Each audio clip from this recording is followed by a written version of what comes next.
আসসালামু আলাইকুম। আমরা এখন দেখব কিভাবে নৌকা মশারি ভাঁজ করা হয়।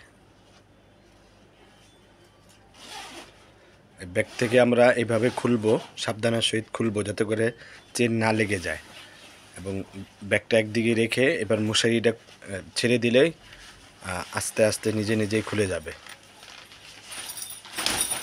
এই যে মশারিটা পুরা খুলে গেল। এখন আমরা ভাঁজ করব, এই অংশটুকু ধরবো। হ্যাঁ, এরপরে ওইটার সাথে সাথে আরেকটা অংশ ধরবো আমরা। এভাবে এই চারটা অংশ করার পরে খেয়াল করব চেনের এই মাথার থেকে 1 গিব্বা পরিমাণ নিচে, এখানে 1 গিব্বা, আবার চেনের এই মাথার থেকে 1 গিব্বা পরিমাণ নিচে, দুইটা হাত ধরে আপনার জমিন থেকে আমরা উপরে উঠাবো। এবার ডান হাত বাম হাতের দিকে উঠাই দেব। হ্যাঁ, আবার আমরা এই অংশটুকু খেয়াল রাখবো।